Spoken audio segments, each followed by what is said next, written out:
నమస్తే, welcome to Raj news. నేను చక్రి.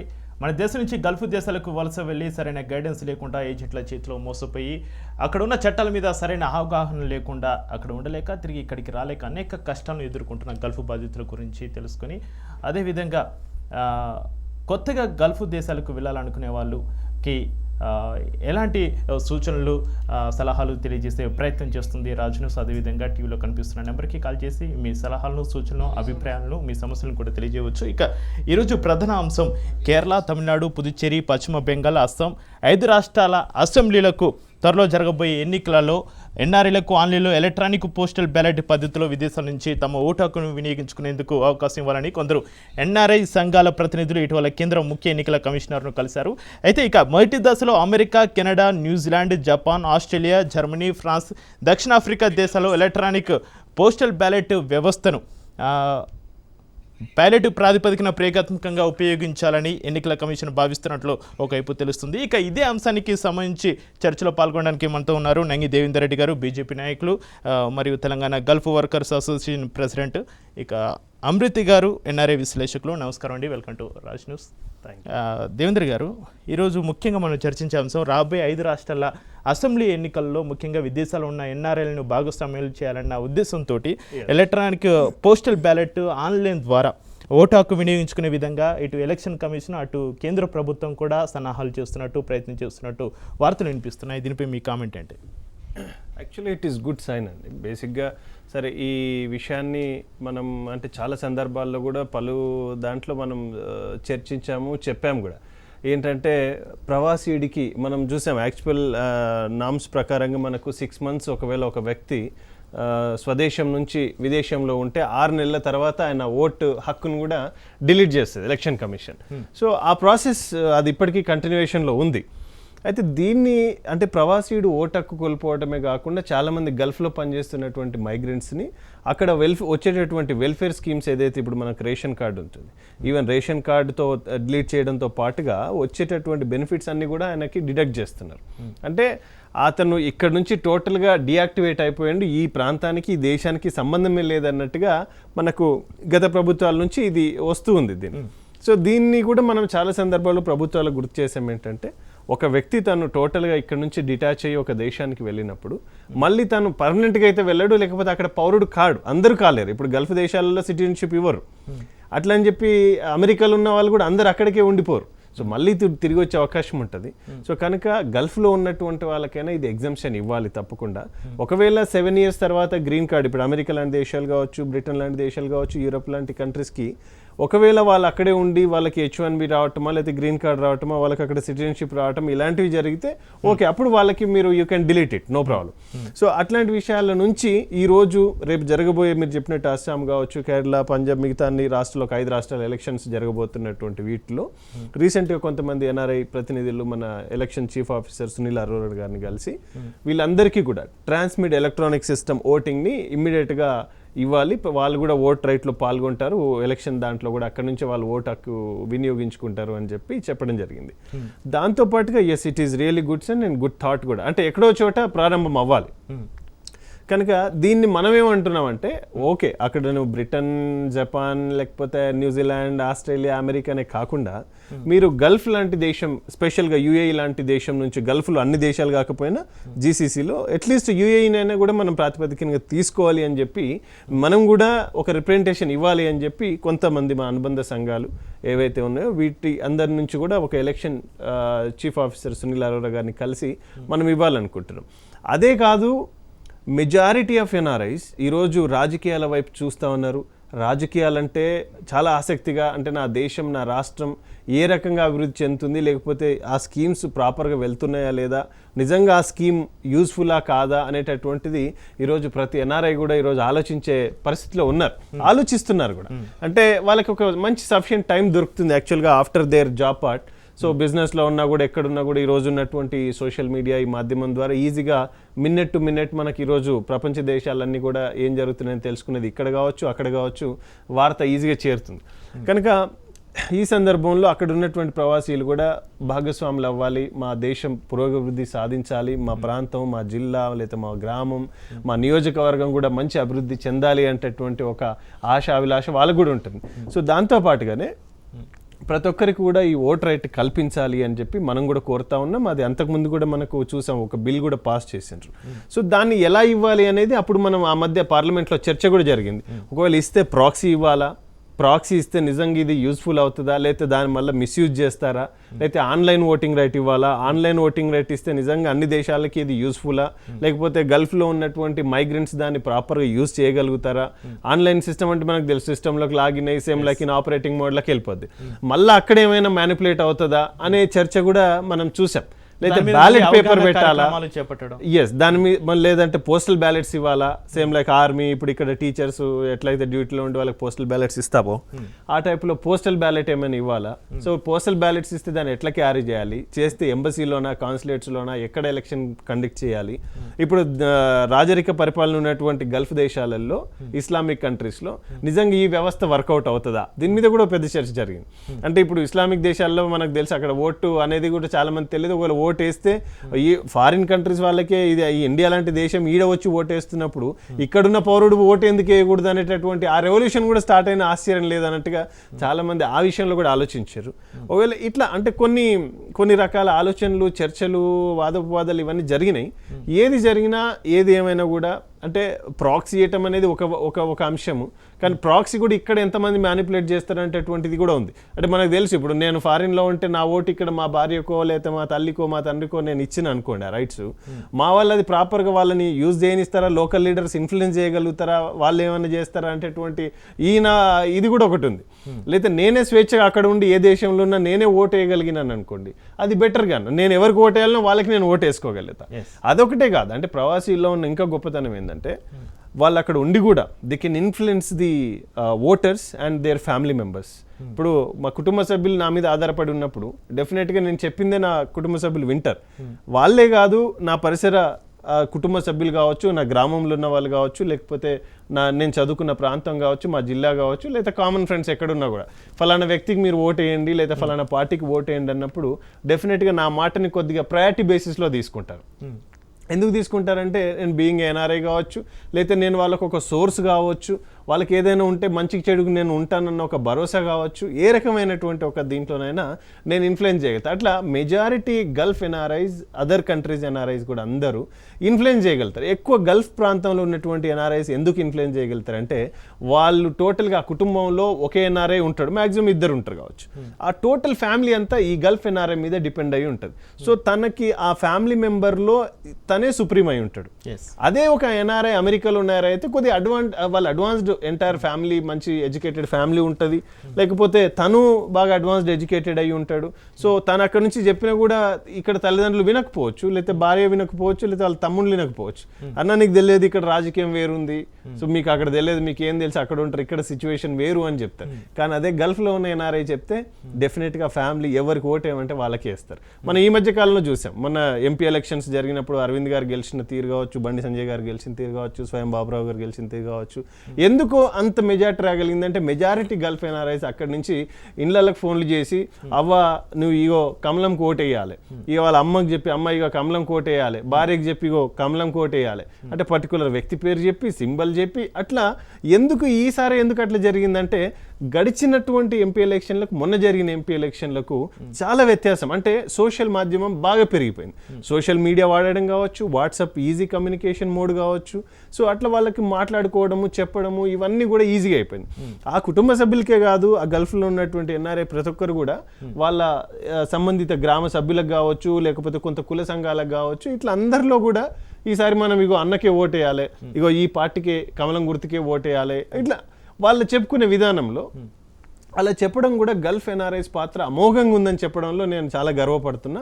అది ఉంది కూడా. నేను ఎందుకంటే నాకు అక్కడి నుంచి కూడా ఫోన్లు చేసి చాలామంది ఎలక్షన్ మూమెంట్లో, నేను అంటే ఆ రోజు నేను డిఫరెంట్ పార్టీలో ఉన్నాను కనుక కొద్దిగా నేను ఇన్ఫ్లుయెన్స్ చేయలేకపోయినా, కానీ మెజారిటీ ఎన్ఆర్ఐస్, గల్ఫ్ ఎన్ఆర్ఐస్ అందరూ కూడా కమలం వైపు ఆ రోజు ఓట్లు వేయించిండ్రు, అక్కడ ఉండి వాళ్ళు క్యాంపెయిన్ చేసారు. That is the beauty.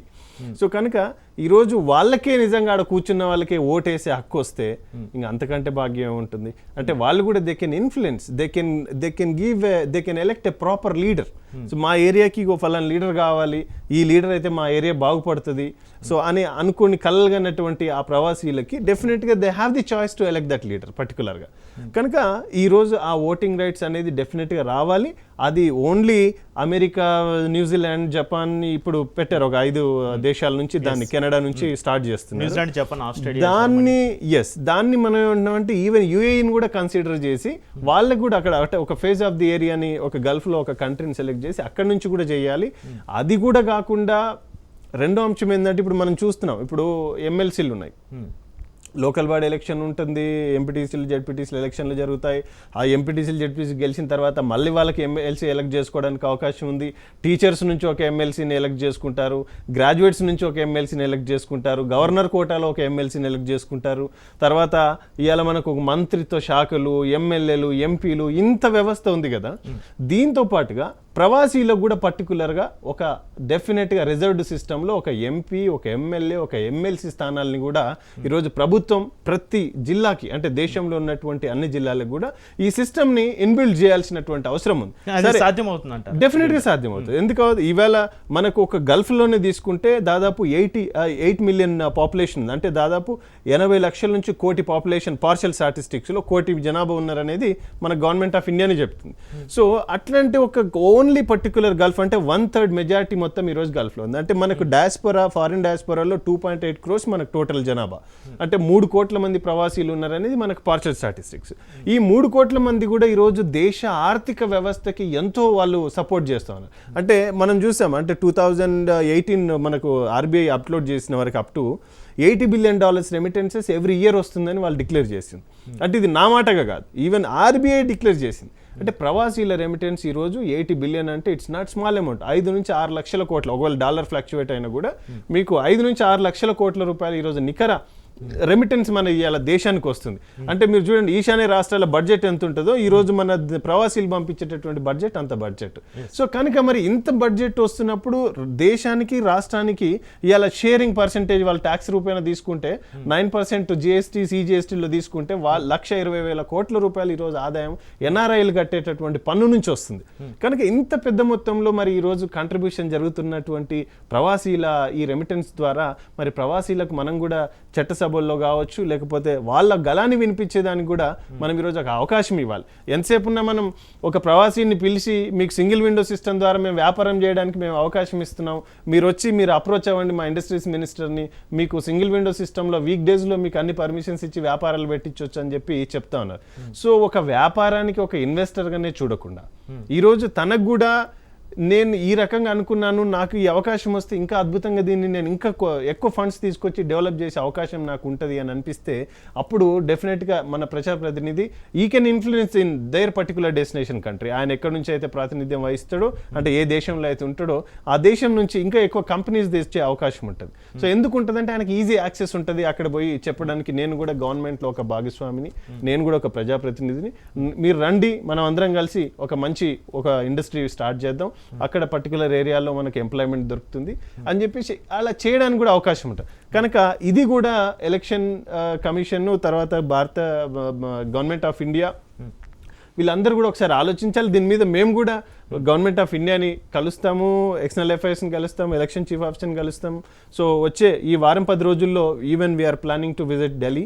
So further coordination కూడా చేద్దామని చెప్పి ఒక ఆలోచన ఉంది. డెఫినెట్గా ప్రవాసీలని సీరియస్గా కన్సిడర్ చేయాలి. వాళ్ళని ఓన్లీ ఆర్థిక జవాన్లుగానే చూడకుండా వాళ్ళని కూడా భాగస్వాములను చేసి మన దేశ పురోగతిలో, దేశ అభివృద్ధిలో వాళ్ళని కూడా పాలు పంచుకునేలాగా చేస్తే ఒక అద్భుతమైనటువంటి ఆపర్చునిటీ ఇచ్చిన వాళ్ళం అవుతాం. ఇవాళ ఈ యావత్ అంటే ఒక అఖండ భారత్ నిర్మాణంలో ఈరోజు మనం చూస్తా ఉన్నాం, ఈ అందరి పాత్ర ఉంది దాంట్లో. ఇక్కడ కూర్చున్న ఒక ప్రజాప్రతినిధో లేకపోతే ఒక లీడర్ వల్లనే ఈ దేశం అభివృద్ధి కాదు. ఈరోజు ప్రతి భారత పౌరుడు, ప్రవాసీయుడు అందరు కలిసి ఈరోజు దీన్ని ఒక మంచి నిర్మాణ దిశగా తీసుకెళ్తున్నందుకు వాళ్ళకు కూడా అవకాశాలు ఇవ్వాలనేది నా సూచన. డెఫినెట్గా మేము తొందరలోనే ఒక బృందం ద్వారా మేము అందరం కూడా నేను చెప్పినట్టుగా భారత గవర్నమెంట్ ఆఫ్ ఇండియాని అలాగే ఎలక్షన్ చీఫ్ ఆఫీసర్ని కూడా కలుస్తాం. రైట్. అమృత్ గారు, మొదటి దశలో అమెరికా, కెనడా, ఇటు New Zealand, Japan, Australia, Germany, France, దక్షిణాఫ్రికా దేశాలు ఎలక్ట్రానిక్ పోస్టల్ బ్యాలెట్ వ్యవస్థను పైలట్గా ప్రయోగాత్మకంగా ప్రయోగించడానికి ఎన్నికల కమిషన్ భావిస్తున్నట్లు తెలుస్తుంది. కానీ ఇక్కడ ముఖ్యంగా రాజ్యాలైన గల్ఫ్ దేశాలను ఈ ప్రజాస్వామ్య ప్రక్రియ నుంచి మినహాయించినట్లు కూడా కొన్ని వార్తలు వస్తున్నాయి. ఇది ఎంతవరకు కరెక్ట్ అంటారు? సార్, యాక్చువల్లీ ఈ సబ్జెక్ట్ని మీరు ఎంచుకునేందుకు I congratulate your channel. But what I trying to understand is, ఇప్పుడు ఏంటంటే అండి, ఇప్పుడు ఎన్ఆర్ఐలు కూడా రకరకాల విధాల్లో రకరకాల సెటప్స్లో ఉన్నారండి. ఒకళ్ళు టెక్నీషియన్గా వెళ్ళి ఉంటారు, ఒకళ్ళు లేబర్గా వెళ్ళి ఉంటారు, ఒకళ్ళు కన్సల్టెంట్గా వెళ్ళి ఉంటారు. Different levels of education and different levels of జాబ్స్లో వెళ్ళి ఉంటారండి. సో ఇప్పుడు కనుక మీరు రెగ్యులర్గానే ఓటింగ్ ప్యాటర్న్ చూస్తే మన దగ్గర ఓటింగ్ శాతమే తక్కువ ఎడ్యుకేటెడ్ వైపు.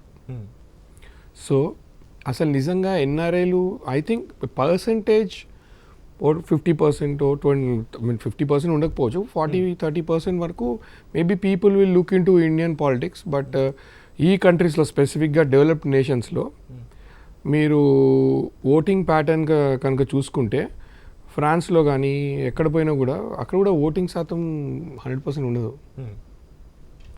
సో ఈరోజు ఎన్ఆర్ఐకి కల్పించే, ఇందాక మన దేవేంద్ర నాయక్ గారు మాట్లాడుతున్నప్పుడు నేను అబ్జర్వ్ చేసింది ఏంటంటే, సార్ ఇప్పుడు గల్ఫ్లో ఉన్న వాళ్ళకి ఎన్ఆర్ఐలుగా మనం లేబర్గా వెళ్ళినా కూడా ఎన్ఆర్ఐగా ట్రీట్ చేసినప్పుడు వాళ్ళకి గవర్నమెంట్ స్కీమ్స్ అప్లికబులా, నాట్ అప్లికబుల్, వాళ్ళ ఫ్యామిలీకి is it applicable if is an NRI, అదొకటి. సెకండరీ, ఇప్పుడు సబ్జెక్ట్ వైజ్ మాట్లాడితే ఓకే, ఇప్పుడు మరి మీరు అమెరికా వెళ్ళారనుకోండి, నిజంగా అమెరికాలో ఉన్న ఈరోజు గ్రీన్ కార్డ్ వచ్చేసి లేకపోతే సిటిజన్ అయిన వాళ్ళకి ఎట్లన్నా ఓటింగ్ హక్కు లేదు, పర్మనెంట్ రెసిడెంట్ అయిపోయారు.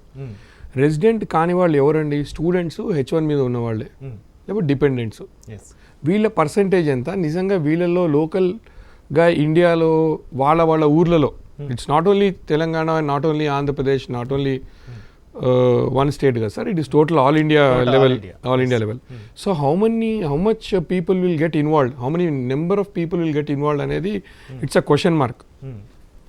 సమ్ పీపుల్ హూ ఆర్, ఇప్పుడు మీరు చూడండి, ఇఫ్ యూ సీ మోడీ గారి ప్రోగ్రామ్ జరిగింది, లేకపోతే స్టేట్ గవర్నమెంట్ నుంచి చీఫ్ మినిస్టర్లు వెళ్తారు, కేసీఆర్ అయితే వెళ్ళారు అనుకోండి, బట్ ఎనీ స్టేట్ గవర్నమెంట్ నుంచి వెళ్ళినప్పుడు జగన్ గారు వెళ్ళారు ఆంధ్రప్రదేశ్ నుంచి, వెళ్ళినప్పుడు there is a team who works for that party, who works for growth of that state, either by investment or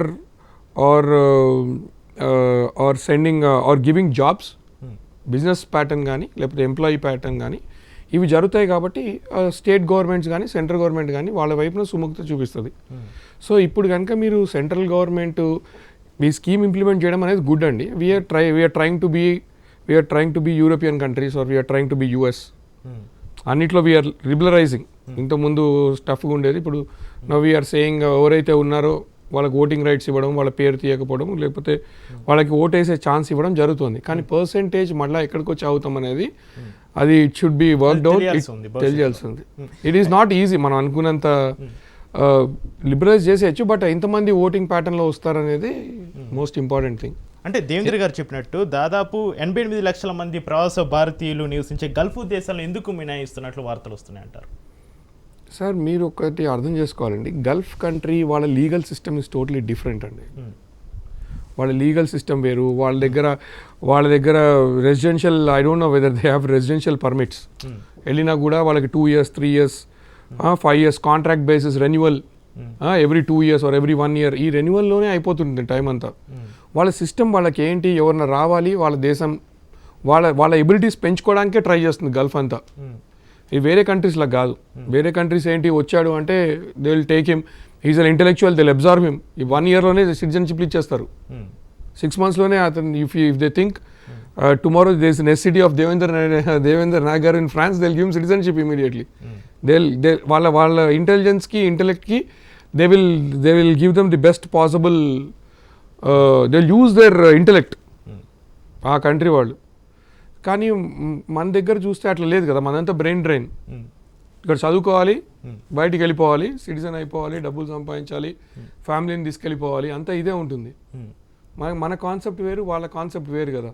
so వాళ్ళ ఓటింగ్ ప్యాటర్న్ చూస్తే ఈరోజు ఫ్రెంచ్ సిటిజను ఇండియాలో ఉండి గోవాలో ఉంటూనో, ఓ సంవత్సరాల నుంచి పాండిచేరిలోనూ ఉంటూనో, తను కనుక ఓటేద్దాం అనుకున్నాడు అనుకోండి, it will be useful to France. ఎందుకంటే తను వచ్చి ఇండియాలో ఉండి ఇండియన్ సిటిజన్షిప్ తీసుకోవాలనుకోడు కదా. Right. So it's a total different setup అండి. రైట్. అమృత్ గారు ఒక కాల్ తీసుకుందాం. శ్రీధర్ గారు నమస్కారం అండి. శ్రీధర్ గారు రైట్, మరో కాల్ తీసుకుందాం. భీమిరెడ్డి గారు నమస్కారం అండి.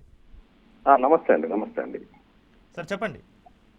సార్ యాంకర్ చక్రి గారు, తర్వాత దేవేందర్ రెడ్డి గారు, అమృత్ గారు, మీ అందరికీ నమస్కారం. ఈ రోజు మీరు తీసుకున్న టాపిక్ అద్భుతమైన టాపిక్.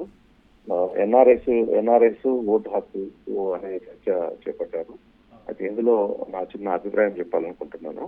అయితే ప్రవాస భారతీయులు ఈ ఎన్ఆర్ఎస్ అనే వాళ్ళు ఓటర్లుగా నమోదు చేసుకోవాలంటే ఎలా? వాళ్ళు ఊర్లో నుండి బయటికి వెళ్ళినప్పుడు 6 నెలలు దాటినట్టుంటే ఊర్లో పేరు తీసేస్తారు. అది చట్టం చెప్తుంది. ఎవరైతే అడ్రస్ లో లేరో అక్కడి నుంచి పేరు తీసేసే ప్రజా ప్రయోజనాల చట్టం ప్రకారంగా, ప్రజా ప్రాతినిధ్య చట్టం ప్రకారంగా అట్లా ఉంది.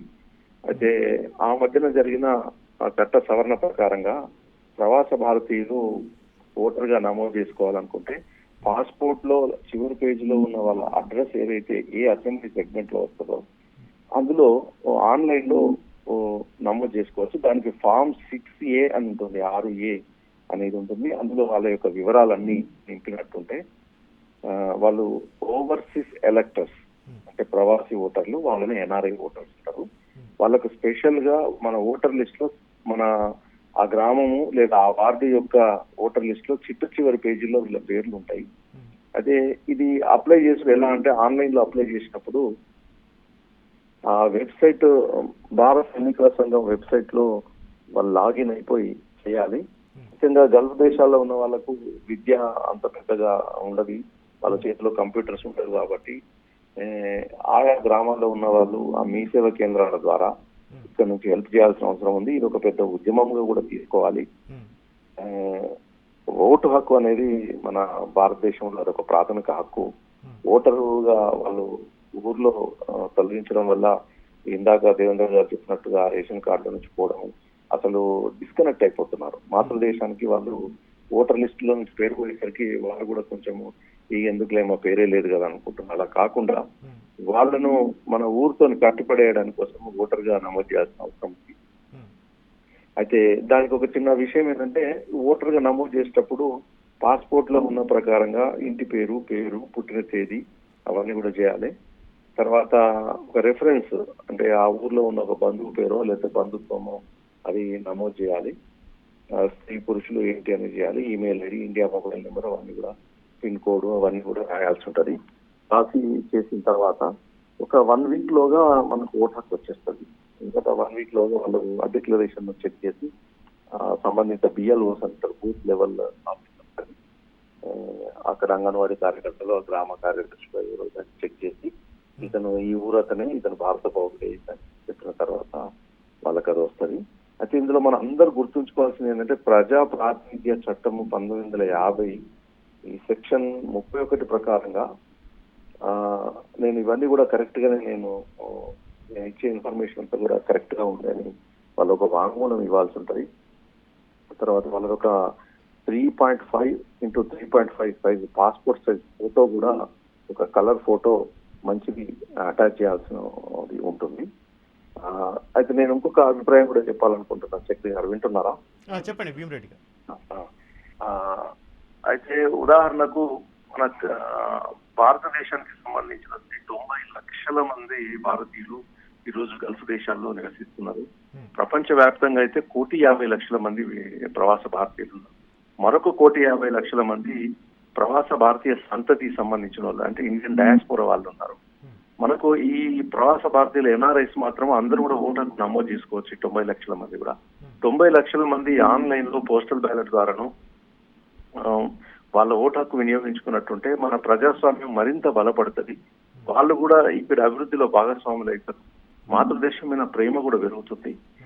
కాబట్టి దీన్ని ప్రభుత్వము, ప్రజా సంఘాలు అందరూ కూడా ముందుకు వచ్చి వీళ్ళందరినీ ముందుగా ఓటర్ గా నమోదు చేసేదని ఒక ఉద్యమముగా తీసుకురావాలి.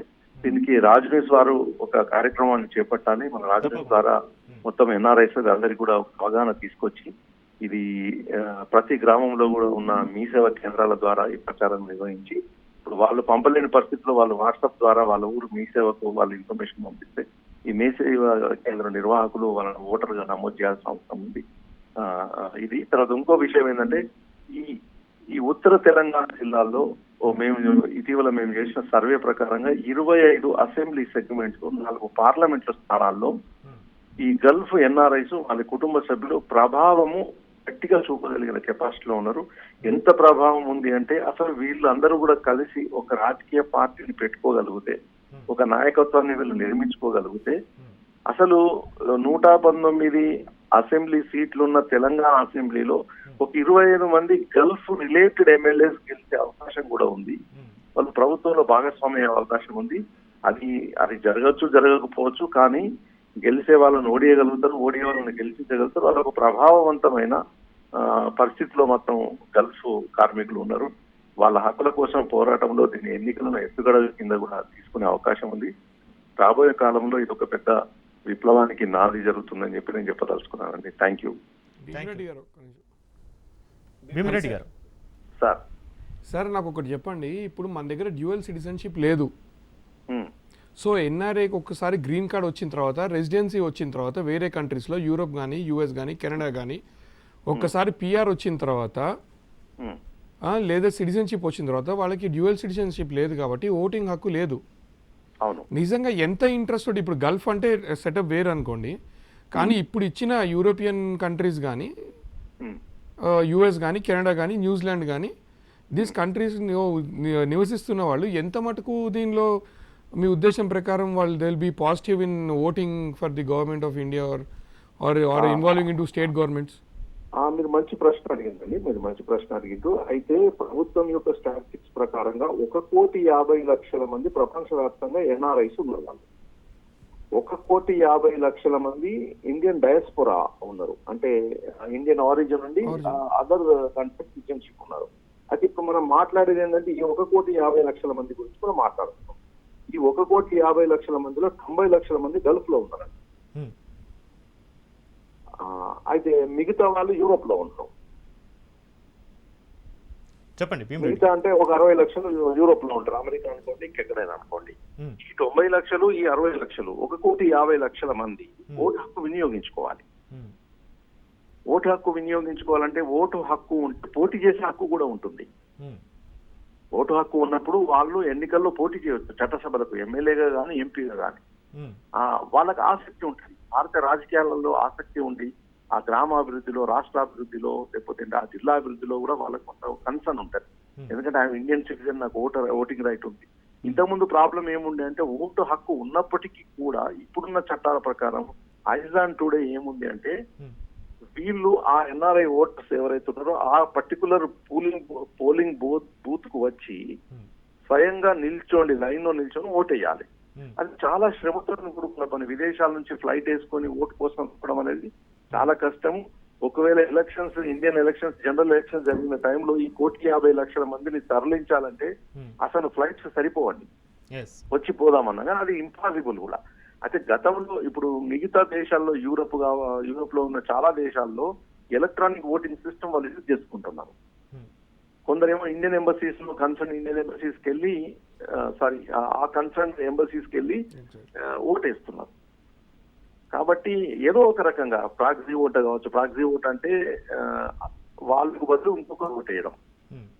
ఉదాహరణకు దుబాయ్ లో ఒక అతను ఉన్నాడు, ప్రాక్సీ ఓటు కానీ మనకు అమల్లోకి వస్తే వాళ్ళు బంధువులకు, మిత్రులకు, కుటుంబ సభ్యులకు ఆథరైజేషన్ చేస్తే ఆయన on behalf of that particular person ఆ పర్టికులర్ పోలింగ్ స్టేషన్కి వెళ్ళి ఓటేస్తారు.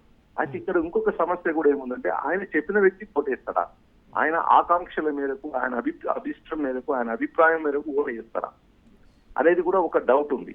అయితే వాస్తవానికి నేనైతే ఏమి నమ్ముతున్నా అంటే అంత దూరం నుంచి, సప్త సముద్రాల ఆవరణ నుంచి ఒక వ్యక్తిని నమ్మి నా తరఫున నువ్వు ఓటేయు అని ఒక మేఘ సందేశం పంపినప్పుడు ఆ మిత్రుడో, బంధువులో తప్పకుండా ఆయన చెప్పిన పార్టీకి, చెప్పిన వ్యక్తికి ఓటేస్తారని నేను అనుకుంటున్నా.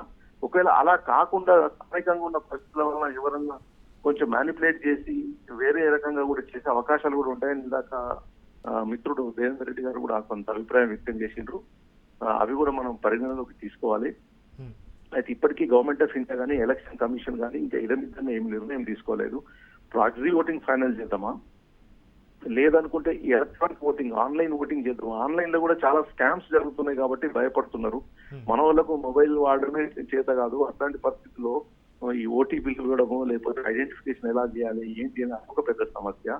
లేదనుకుంటే ఇంకొక మధ్య మార్గం ఏముందంటే ఆ కన్సర్న్డ్ కంట్రీస్ లో ఉన్న ఇండియన్ మిషన్స్, ఇండియన్ ఎంబసీస్ కావచ్చు, ఇండియన్ కాన్సులేట్స్ కావచ్చు, ఇండియన్ హై కమిషన్స్ కావచ్చు, అక్కడికి వెళ్ళి ఆ పోలింగ్ రోజు బారులకు వెళ్ళి ఓటేయాలి. ఓటు హక్కు వినియోగించుకోవాలి స్వయంగా వెళ్ళి, అదే ఒక పోలింగ్ స్టేషన్ లాగా అనుకోవాలి. కానీ ఉదాహరణకు గల్ఫ్ లాంటి దేశాల్లో ఏమవుతుందంటే ఇప్పుడు ఇండియన్ ఎంబసీలో పెద్ద లైన్ కట్టి 2 రోజులు 3 రోజులు టైం ఇచ్చినా కానీ ఆ ఒక్క రోజు ఎలక్షన్ రోజే కాకుండా 2 days బిఫోర్, లేకపోతే హాలిడే ఫ్రైడే ఉంటే ఫ్రైడే రోజు ఇవ్వడము, అట్లా అడ్వాన్స్ ఓటింగ్ ఏదైనా కూడా అక్కడ ఉండే పౌరులు ఏమనుకుంటారు, ఇండియన్స్ లైన్ బట్టి ఓటేస్తున్నారు, ఏంటిది ఓట్ అంటే ఏంటిది, వీళ్ళు ఎలా గెలిపించుకుంటారు ఎట్లా, అది సీయింగ్ ఇస్ బిలీవింగ్. చూసిన తర్వాత వాళ్ళు కూడా టెంప్ట్ అయిపోయి అరే మాకెందుకు వద్దు, మరి మాకు కూడా ఇట్లాంటి ఎలక్షన్ పెడితే బాగుండేది, అక్కడి రాజరిక రాజ్యాలు అక్కడి రాజుల మీద తిరుగుబాటు చేసింది అనుకోండి, అది కూడా పెద్ద ప్రమాదమే కదా. అందుకని అక్కడ ప్రభుత్వాలు ఈ రకమైన ఓటింగ్ కు అనుమతిస్తాయా లేదా అనేది కూడా ఒక చర్చ ఉంది. కాబట్టి ఇది ఎంత ట్రయల్ అండ్ ఎర్రర్ మెథడ్ నడుస్తుంది. అమృత్ గారు మీరు కంటిన్యూ చేయండి, మీ అభిప్రాయం చెప్పండి. సార్ మీరు చెప్పింది ఎగ్జాక్ట్ సార్. దీనిలో మాత్రం ఓటింగ్ ప్యాటర్న్ మాత్రం ఎంబసీకి వెళ్ళి ఓటేయడం మాత్రమే కరెక్టు. మీరు ఏ యూరోపియన్ కంట్రీ తీసుకున్నా, ఏ అమెరికన్ కంట్రీ, ఏ అమెరికన్ ఎలక్షన్ తీసుకున్నా కూడా they go to their embassy and vote. They stand in a line, they vote. It's a pattern. They are given time, specific time, ఈ టైంలో వీళ్ళు అని చెప్పి ఏజ్ని బట్టి they give them times and they can go and vote. And that the best policy sir. మీరు ఆన్లైన్లో చేయడం కానీ లేదంటే ప్రాక్సీ ఇవ్వడం కానీ అది నాకు తెలిసినంత మటుకు మిస్యూజ్ అవుతుంది. సో ఇప్పుడు యూరోపియన్ కంట్రీస్ మిమ్మల్ని అమృత్ గారు మిమ్మల్ని ఒక క్వశ్చన్ అడగాలనుకుంటున్నాను. ఇప్పుడు 1,50,00,000 మంది ప్రవాస భారతీయులు ప్రపంచవ్యాప్తంగా ఉన్నప్పుడు గల్ఫ్ లో 90 లక్షల మంది ఉన్నారు, మిగతా దేశాల్లో 60 లక్షల మంది ఉన్నారు సార్. 60 లక్షల సార్. ఇప్పుడు మనము 100 కోట్ల మంది ఉన్నా కూడా మన ఓటింగ్ శాతం ఎంత సార్? 30%. ఈ రోజు మనం 60 లక్షల మందికి 60 లక్షల మంది మనకు ఓటేస్తారా అనుకోవడం కూడా ఇబ్బందికరమైన సిచ్యువేషన్. తెలుసు కానీ కానీ 6,000 మంది వచ్చి యూటిలైజ్ చేసుకుంటారా, 60,000 మంది వచ్చి యూటిలైజ్ చేసుకుంటారా, 6 లక్షల మంది యూటిలైజ్ చేసుకుంటారా అనేది రేపు నెక్స్ట్ కనుక ఇంప్లిమెంటేషన్ కనుక ఈ 5 స్టేట్లలో జరిగిపోతే దెన్ వి విల్ నో. అంటే ఓటింగ్ శాతం ఎంత ఉంటుంది, తగ్గుతుందా పెరుగుతుందా ఎన్ఆర్ఐది అని. ఓన్లీ పైలట్ ప్రాజెక్ట్ అండి, ఇది ప్రయోగాత్మకంగా చేస్తున్నారు. ట్రయల్ అండ్ ఎర్రర్ మెథడ్ లో ఎలా ఉంటుంది, ఇంప్లిమెంటేషన్ లో ఉండే సమస్యలు ఏంటి అదంతా కూడా వాళ్ళు చూస్తారు sir. As a project very wonderful project sir. It is pending actually. ఇది ఎప్పుడో 20 ఏళ్ల కిందటే చేయవలసి వేసింది. ఇది ఈ రోజు మన వాళ్ళు ఇంత క్రౌడ్, ఇది 20 ఏళ్ల కిందటే ఇంప్లిమెంట్ చేసి ఉంటే ఈ టైంకి సెటప్లోకి వచ్చేసి ఉండేవాళ్ళం. It's a very nice thing. నేను లాస్ట్ టైం కూడా వచ్చినప్పుడు అదే అన్నాను మీతో కూడా. అది ఏంటంటే ఓటింగ్ రైట్స్ ఇస్తే చాలా బాగుంటుంది ఎన్ఆర్ఐలకు. ఇప్పుడు అదే ఉంది. అంటే మీరు ఇక్కడ ఇంకొకటి గమనించాలి, ఒక ముఖ్యమైన సాంకేతిక విషయం గమనించాలి. ఇందాక మనం అనుకున్నప్పుడు ఈ 1,50,00,000 మంది ఎన్ఆర్ఐస్ కు నాట్ ఓటర్స్, ఎన్ఆర్ఐ ఓటర్స్ గా లేరు, వాళ్ళు స్పెషల్ గా రిజిస్టర్ చేయాలి. ఇప్పుడు ఆల్రెడీ వాళ్ళ గ్రామంలో ఓటు హక్కు ఉంది అనుకోండి, వాళ్ళు ఆన్లైన్ లో చేయడానికి లేదు. There ordinary voter. There are 2 types of, one is ordinary voter, one is overseas elector. Overseas ఎలక్టర్ ఎవరు? చివరి పేజీలో యాజ్ పర్ ద పాస్పోర్ట్ ఉన్న వాళ్ళను ఓవర్సీస్ ఎలక్టర్స్ అంటారు. ఫామ్ 6A నింపిన వాళ్ళకు. వీళ్ళందరూ ఇప్పుడు గ్రామంలో ఓటు ఉందనుకోండి, నేను దుబాయ్ లో ఉన్నాను, నేను ఇప్పుడు ఆన్లైన్ లో ఓటు వేస్తా అంటే కుదరదు. ఆయన సొంత ఊరికి వచ్చి ఓటు వేయాలి. ఆయన ఎన్ఆర్ఐ ఓటర్ అయినప్పుడు మాత్రమే ఆన్లైన్ యూజ్ చేయొచ్చు. ఇది కూడా ఒకటి ఉంది. ఈ క్లారిఫికేషన్ కూడా మనం ఇవ్వాల్సిన అవసరం ఉంది. రైట్. థ్యాంక్ యూ భీమరెడ్డి గారు, మీ అభిప్రాయాలు పంచుకున్నందుకు, కాల్ చేస్తున్నందుకు. అనూహ్య రెడ్డి గారు నమస్కారం అండి.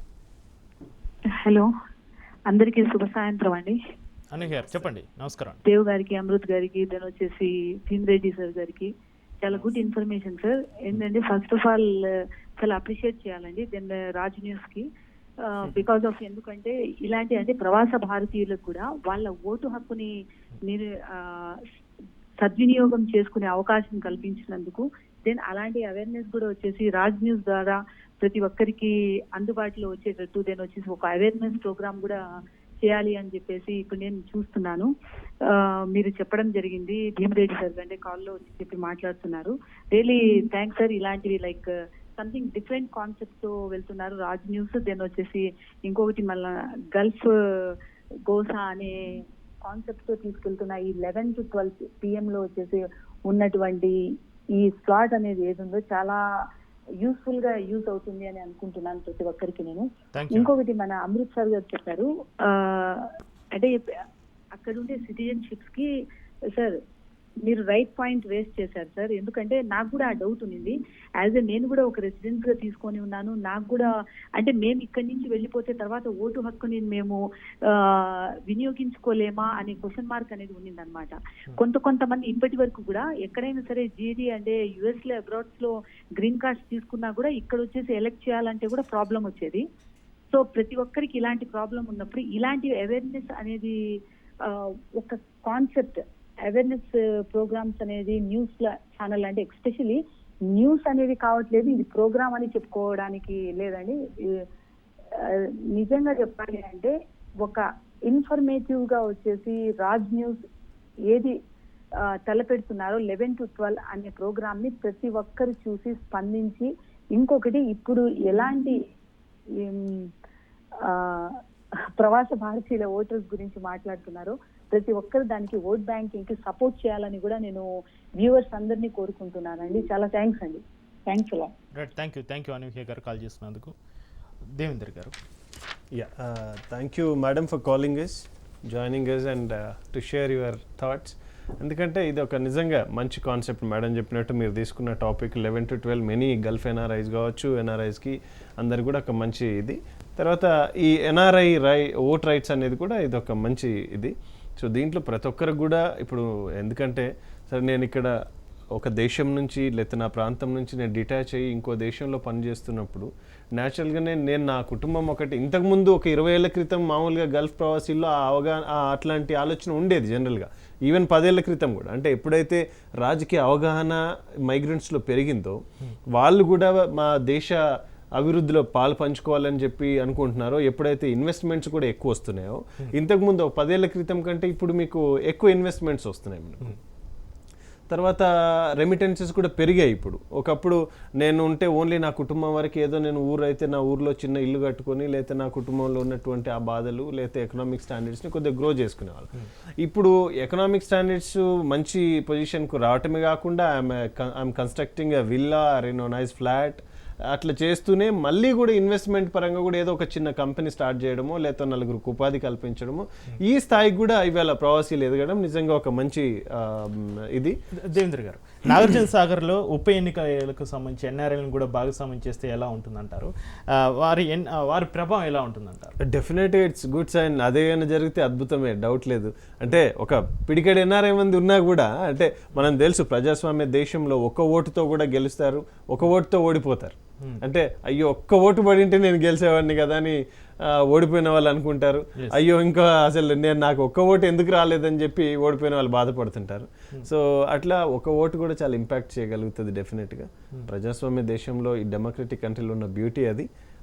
మనం నాగార్జున సాగర్లో ఎంతమంది ఎన్ఆర్ఐలు ఉన్నారు అనేది కాదు కానీ 100 మంది ఉన్నా 1000 మంది ఉన్నా that makes a lot of difference, no doubt. దాంట్లో అదొక వాళ్ళు నేను చెప్పే కదా మొదట్లోనే స్టార్టింగ్లో అక్కడ కూర్చొని కూడా హీ కెన్ ఇన్ఫ్లుయెన్స్ మినిమం ఒక్క ఎన్ఆర్ఐ మినిమం 10 నుంచి 50 ఓట్లు కూడా ఇన్ఫ్లుయెన్స్ చేయగలిగే సామర్థ్యం ఉంటుంది ఎన్ఆర్ఐల్లో.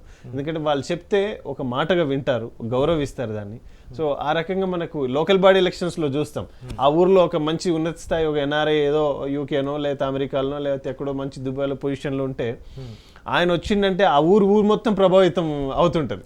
ఎందుకంటే అరే ఈయన ఉంటే రేపు మన గ్రామానికి ఒక మంచి నిధులు వస్తాయి, లేకపోతే ఉద్యోగ అవకాశాలు వస్తాయి, లేకపోతే మంచికో చెడుకో ఆదుకుంటాడు, లేకపోతే మంచి కార్యక్రమాలు చేస్తాడు అనేటటువంటి ఒక ఫీలింగ్ న్యాచురల్గానే ఆ గ్రామ ప్రజల్లో ఉంటుంది.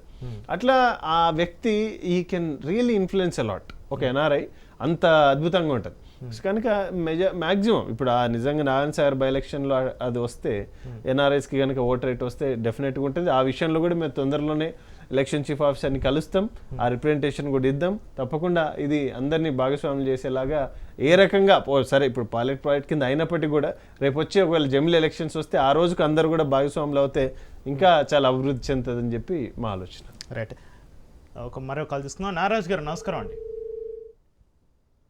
రైట్, కాల్ కట్ అయింది. అమృత్ గారు, గతంతో పోల్చుకుంటే ఇప్పుడు ఎక్కువగా ఎన్ఆర్ఐలు సోషల్ మీడియాలో చాలా యాక్టివ్గా ఉంటున్నారు. ఇప్పుడు ప్రస్తుతం ఉన్న రాజకీయాల మీద విశ్లేషణలు ఎక్కువగా జరుగుతున్నాయి. ఇప్పుడు ఎందుకు ఇంతగా ఇంట్రెస్ట్ చూపిస్తున్నారు? గతంలో ఎందుకు ఇంత ప్రభావం లేదు? సార్ గతంలో ఇంత కమ్యూనికేషన్ కూడా లేదండి. 20 ఏళ్ల క్రితం ఇంత కమ్యూనికేషన్ కూడా లేదు. 10 ఏళ్ల ఈ మధ్య- క్రితం వరకు కూడా లేదు. 10 ఏళ్ల క్రితం కూడా లేదు. Yeah. ఈ యూట్యూబ్ వచ్చిన తర్వాత everybody has got their own channel, YouTube channel అంటున్నారు. ఎన్ఆర్ఐలు వాళ్ళ సందేశాలు వాళ్ళు పంపిస్తున్నారు. వాళ్ళ ఊర్లకి యూట్యూబ్ ఛానల్ పెట్టుకుంటున్నారు. వాళ్ళ ఊరు మటుకు వాళ్ళ చిన్న మండలం మటుకు వాళ్ళ ఊరి మటుకు అంతా క్లియర్ అయిపోతుంది. కాబట్టి దాని ప్రభావం అయితే చాలా ఉందండి. సోషల్ మీడియా ఎనీ టైమ్ అంటే ఇప్పుడు ప్రవాస భారతీయులు అక్కడి నుంచి వచ్చి ఇక్కడ స్వయంగా ఎన్నికల్లో పాల్గొంటున్నారు, వాళ్ళు కూడా నిలబడుతున్నారు. గతంలో లేదు ఈ విధంగా. ఇప్పుడు చూడండి, కంట్రీ గ్రో అవుతున్నప్పుడు everybody wants to be a part of growth అండి, పాజిటివ్నెస్. సో ఇఫ్ మీరు చూస్తుంటే ప్రతి సంవత్సరము ఎన్ఆర్ఐలు టికెట్ ఆశించే వాళ్ళు చాలా పెరిగిపోతున్నారు. చేద్దాము, వర్క్ చేద్దామని ఊర్లలో గుడి కట్టించడం కానీ, లేకపోతే బడి కట్టించడం కానీ, బడి ఊర్లో దత్తత తీసుకోవడం కానీ, రోడ్లు వేయించడం కానీ, లేకపోతే ఆ ఊర్లో మొన్న కరోనా టైంలో కూడా చూడాలి మీరు. NRIs we have supported a lot. NRIs అందరు చాలా చేశారు. అందరికీ సౌదాలు ఇవ్వడం కానీ, గ్రాసరీస్ ఇవ్వడం కానీ, it was a very wonderful programme. So everybody is working on it. Women's day programme అని కానీ, ఎవ్రీథింగ్ వాళ్ళ ఊర్లలో కానీ, లేకపోతే నాకు తెలిసిన చాలామంది డాక్టర్లు ఎన్ఆర్ఐ వాళ్ళ పిల్లలు అమెరికాలో ఉంటే కూడా ఇక్కడ కూడా వాళ్ళ ఊరికి వెళ్ళి ఈరోజు ఫ్రీ సర్వీస్ చేసే డాక్టర్లు తెలుసు నాకు, డాక్టర్ రాజ్ కుమార్ అని. So they so many people who are doing like that. వాళ్ళ సొంత డబ్బులు పెట్టుకొని వాళ్ళే మందులు కొనుక్కొని వెళ్ళి ఊర్లో ఇచ్చి పక్కన ఊర్లలోంచి కూడా ఆయన ఊరికి వచ్చి ఆయన దగ్గర మందులు తీసుకొని వెళ్తారు. అంత సోషల్ సర్వీస్ చేస్తున్నారు ఎన్ఆర్ఐ బ్యాక్గ్రౌండ్ నుంచి. అంటే అమృత్ గారు, ఇక్కడ ప్రధానంగా ఒక సమస్య ఏర్పడుతుంది. ఎన్ఆర్ఐలు కూడా ఇప్పుడు చెప్తూ ఉంటారు, అక్కడి నుంచి మేము వచ్చి ఇక్కడ ప్రజలకు ఏదో ఒక సేవ చేద్దామంటే ఇక్కడున్న లోకల్ లీడర్స్, ఇక్కడున్న అధికార పార్టీ రాష్ట్ర ప్రభుత్వాలు ఇక్కడ మమ్మల్ని అడ్డుకుంటున్నాయి, మమ్మల్ని సేవ చేయలేకపోతున్నాయి, వాళ్ళు అనేక రాజకీయ కోణంలో చూస్తున్నారు, మమ్మల్ని అలా చూడకూడదని. సార్ ఇప్పుడు ఒక ఎన్ఆర్ఐ ఉన్నారనుకోండి సార్, ఆయన కాన్స్టిట్యున్సీలో వర్క్ చేస్తున్నాడు అనుకోండి. ఏదో ఒక రోజు తను కంటెస్ట్ చేద్దామనే ఉద్దేశం ఆయన మైండ్లో ఉండి వర్క్ చేస్తున్నాడు అనుకోండి. ఈ రోజు కాబట్టి 10 ఏళ్ళకో 20 ఏళ్ళకో అని వర్క్ ఆయన పేరు మీద చారిటబుల్ ట్రస్ట్లో నడుస్తున్నాయి అనుకోండి. సో లోకల్గా ఉండే వాళ్ళకి కొంచెం ఇబ్బందికరంగా కూడా మారుతుంది కదా. సో దే విల్ అప్పుడు అది టూ సైడెడ్ అండి, అది టూ సైడ్స్ వాడది. So everybody he's got their intention, right? So when you have an intention, already existing politicians are people who are working for the society, so they will also try to stop you from working. ఎందుకంటే వాళ్ళ career దెబ్బతినే అవకాశం ఉంటుందని భయపడతారు కదా. Right. NRI అనగానే అరే influence చేయగలడు. ఇందాక మనం కూడా మాట్లాడినాం, ఇప్పుడు ఓటింగ్ రైటే, ఈరోజు ఈ ఓటింగ్ రైట్ రావడమే పెద్ద సిస్టంలో చాలా పెద్ద చేంజ్ అది. అందుకోసం నేను ఇందాక మీతో మాటలు చెప్పాను, కాన్స్టిట్యూషన్ ఏం చెప్తోంది, ఎలక్షన్ కమిషన్ ఆఫ్ ఇండియా ఏం చెప్తోంది. కాన్స్టిట్యూషన్లో ఎవరైతే ఈ కంట్రీ సిటిజన్ ఉన్నారో, ఎవరికైతే 18 ఏళ్ళు దాటాయో వాళ్ళందరూ ఓటు వేయచ్చని చెప్తోంది. అట్లాంటప్పుడు ఎవరు ఎక్కడున్నా సరే, అమెరికాలో ఉన్నా సరే, దుబాయ్లో ఉన్నా సరే, ఎవరికన్నా సరే కాన్స్టిట్యూషన్ ప్రకారం అయితే ఓటింగ్ రైట్ అయితే ఇచ్చేయాలి కదండి. సో 70 years డిలే కదా ఈ సబ్జెక్ట్ మీద. So we should all feel happy if this liberalizes. Government says all NRIs irrespective of any religion, any caste, any country living anywhere has to vote అనేది మాత్రం government has to decide on it. ఇప్పటికే it's very delayed actually, ఇది ఎప్పుడో కావాల్సింది. ఒకవేళ మన constitution చెప్తోంది కానీ election commission of India rule బుక్లో మాత్రం లేదు, బయటకు 6 నెలల తర్వాత బయటకు వెళ్ళిపోయిన ఎన్ఆర్ఐలు ఓటు వేయడానికి హక్కు లేదు అంటే కాన్స్టిట్యూషన్లో లేదు. అట్లా ఉందా? నాకు తెలిసి నేను చూసిన దాని అయితే నా కళ్ళకి కనబడలేదు కాన్స్టిట్యూషన్లో. సో ఎట్టి పరిస్థితుల్లో అందరికి హక్కు ఇవ్వాల్సిందే, ఓటు హక్కు ఇవ్వాల్సిందే. ఇక యూజ్ చేసుకుంటారా యూజ్ చేయరా అనేది అది వాళ్ళ విజ్ఞత. దీనికి ఎంబీసీలు కానీ సామాజిక సంస్థలు కానీ ఎలాంటి కృషి చేయాలంటారు, ఏ విధంగా చొరవ చూపాలంటారు? సార్ సామాజిక సంస్థలు వాళ్ళు ఓన్లీ ఒక రిప్రజెంటేషన్ ఇచ్చి ఇవ్వమని అడగలుగుతారు కానీ అసలు లెటర్లు రాయవలసింది కానీ, లేకపోతే ఓటు వేస్తామనే ఆ జీల్ రావడం కానీ అది మాత్రం ఎన్ఆర్ఐల నుంచే రావాలి కదా. ఈరోజు ఎన్ఆర్ఐలే వచ్చి మాకు ఓటింగ్ హక్కు కల్పించండి అని అడిగే పరిస్థితికి వచ్చారు. ఇన్నేళ్ళ నుంచి కూడా వాళ్ళు కూడా రాలేదు కదా. అట్లా అని రాజ్యాంగంలో ఉన్నా కూడా యాక్టివ్గా ఉంటున్నారు. They trying to do something. వాళ్ళ ఊరిలో పనిచేస్తున్నారు. ఎవరైనా అడ్డొస్తే సోషల్ మీడియాలో వీళ్ళు అడ్డొస్తున్నారు చెప్పగలిగే ధైర్యం వచ్చింది. ఇంతకుముందు ఆ ధైర్యం కూడా లేదు కదా. సో ఇప్పుడున్న పరిస్థితిలో మాత్రం it is a very good. ఇప్పుడు కనుక government if it liberalizes, it's a very good show of the government and it has to liberalize. There should be కాన్స్టిట్యూషన్లో ఏముంది అనేది అన్ని గవర్నమెంట్ విభాగాలు పాటించాలి. కాన్స్టిట్యూషన్లో కనుక ఓటింగ్ రైట్ 18 ఏళ్ళకి ప్రతి సిటిజన్కి ఉంది అని అంటే సిటిజన్ ఏ దేశంలో ఉన్నా కూడా ఓటింగ్ రైట్ అయితే ఇవ్వాలి కదా. కాన్స్టిట్యూషన్లో ఈ దేశంలో లేని వాళ్ళకి సిటిజన్ రైట్ ఓటింగ్ రైట్ లేదు అని కాన్స్టిట్యూషన్ చెప్పట్లేదు. రైట్. దేవేంద్ర గారు మీరు చివరికి ఏం చెప్పాలనుకుంటున్నారు? ఏం లేదంటే డెఫినెట్గా మేము ఒక డెలిగేషన్లో వెళ్ళి ఈవెన్ ఎలక్షన్ చీఫ్ ఆఫీసర్ని కలుస్తాం సెంట్రల్లో. తర్వాత ప్రతి ఎన్ఆర్ఐ కూడా తన ఓటు హక్కును వినియోగించుకునేలా ఈ అవకాశాన్ని రావాలని కోరుతాం. అది కూడా తొందరలోనే కూడా రావాలని కోరుతాం. సో ప్రవాసీల్లో కూడా ఒక మంచి ఒక వాళ్ళకి ఒక ఫీల్, అంటే నేను కూడా నా దేశ అభివృద్ధిలో నేను ఒక భాగస్వామిని, లేకపోతే ఒక మంచి నాయకుడిని ఎన్నుకునే విధానంలో నేను ఒక బాధ్యత వహించినటువంటి వ్యక్తిని అని చెప్పి తను ఓన్లీ సంపాదించి ఏదో డబ్బు పంపిస్తున్నానే కాకుండా ఇక్కడున్న డెమోక్రటిక్లో కూడా ఆయన ఒక భాగస్వామి అవుతారు. అది అవుతే కనుక నిజంగా everybody feels happy.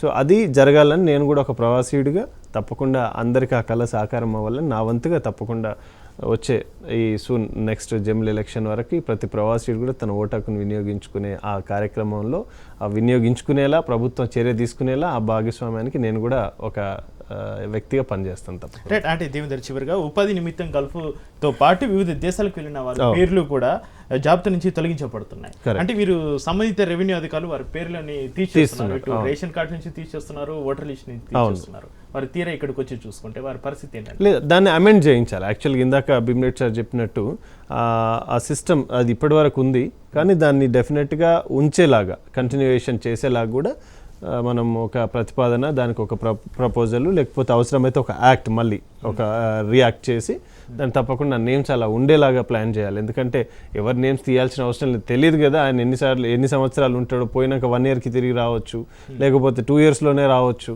Resident permit 2 years ఉంటుంది మినిమం గల్ఫ్లో. సో కనుక ఆయన ఏ టైంలోనైనా వచ్చే అవకాశాలు ఉంటాయి. లేదంటే అక్కడే ఉన్నాడు అనుకో, ఏం ఇబ్బంది ఏం లేదు. ఎన్ఆర్ఐ ఓట్ రైట్స్ వచ్చింది అనుకోండి, ఈ can caste is vote online కావచ్చు, లేకపోతే రేపు ఏది తీసుకొచ్చినా కూడా దాని ద్వారా ఉపయోగించుకొని పనిచేస్తే డెఫినెట్గా అది వస్తే మంచిది. రైట్. థ్యాంక్ యూ దేవేంద్ర గారు. థ్యాంక్ యూ అమృత గారు. ఇది ఈరోజు చర్చలో రాచరిక రాజ్యాలైన గల్ఫ్ దేశాలను ఈ ప్రజాస్వామ్య ప్రక్రియ నుంచి మినహాయిస్తున్నట్లు తెలుస్తుందని, ఇలా మినహాయించకూడదని, అదేవిధంగా దాదాపు 88 లక్షల మంది ప్రవాస భారతీయులు నివసించే గల్ఫ్ దేశాలను కూడా ఈ ప్రయోగాత్మక పైలట్ ప్రాజెక్టులో చేర్చాలని గల్ఫ్ ప్రవాసీలు కోరుకుంటున్నారు. అదేవిధంగా మన దేవేంద్ర గారు, అమృత గారు కూడా కోరుకుంటున్నారు, మన కాలర్స్ కూడా కోరుకుంటున్నారు. ఇది ఇవాళ చర్చ కార్యక్రమం. చూస్తూనే ఉండండి రాజ్ న్యూస్. జనం గొంతుకు వినిపిస్తాం, జనం కోసం ప్రశ్నిస్తాం.